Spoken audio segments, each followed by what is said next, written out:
तुझे लगता है कि वो कुछ करेगा? दिया, अरे दिया कहाँ गुम है? हाँ, क्यों नहीं, आखिर नंबर दिया है अपना। तेरा तो लगता है इनकाउंटर ही कर दिया पट्टे ने। ए दिया, बताना कैसा है? आरती क्या? दिया कुछ जवाब दे पाती उसके पहले ही वो लड़की झटके से रोड पर गिर पड़ी। वे लफंगे आ गए थे। उनमें से ही एक ने उसे धक्का दे दिया था। वो अश्लीलता से हंसते हुए उनके चक्कर काटने लगे। दिया ने बिना समय जाया किए इंस्पेक्टर विनय को फोन लगाया।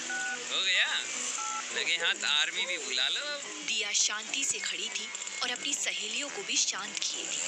ना वो गुस्सा थी और ना ही भागने की कोशिश की। तभी एक ने आगे बढ़कर उसका स्कार्फ छीन लिया। तेरी तो मैं! वो मवाली भी गुस्से में विफरता आगे बढ़ा। पुलिस की जीप पहले तो कभी नहीं आई। और जीप में से विनय उतरा। दिया उसे देखकर भूल गई कि वहाँ क्या हो रहा था। फिर वो हुआ जो कभी नहीं हुआ था। सभी लफंगों की गिरफ्तारियां हुई। कुछ लफंगों की विनय ने पिटाई भी की। जब आखिरी लफंगे को पकड़कर जीप में डाला गया तो वहाँ तालियों की गड़गड़ाहट गूंज चुकी। आसपास के लोग और दुकान वाले भी उन लफंगों से त्रस्त थे।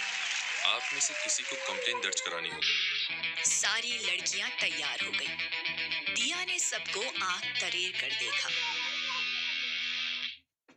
ऑफिस में विनय के सामने बैठी दिया जानबूझकर धीरे धीरे शिकायत दर्ज करा रही थी। जब भी विनय का ध्यान कहीं और होता वो उसे अपलक निहारने लगती। तभी धड़धड़ाते हुए अपने कई चमचों के साथ मनोज दिवाकर ने ऑफिस में प्रवेश किया।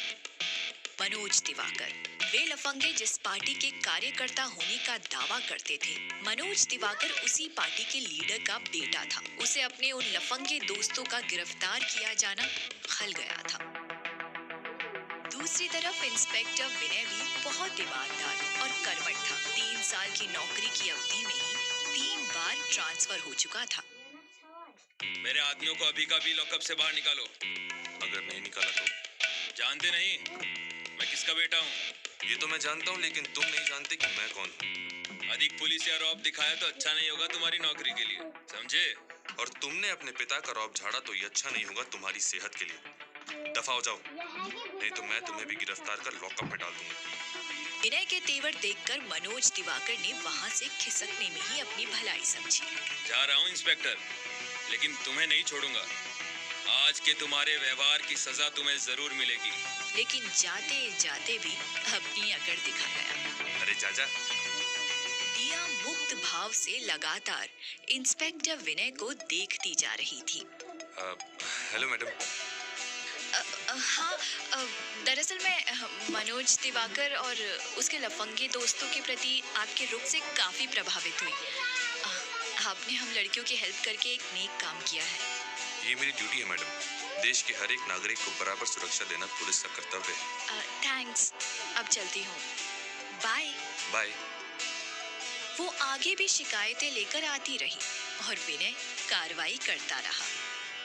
दिया का कभी उसका पर्स गुम हो जाता तो कभी खुद ही अपनी स्कूटी वो जानबूझकर कहीं छोड़ आती और फिर शुरू होता उसका पसंदीदा काम, विनय के सामने बैठकर कंप्लेंट दर्ज कराना।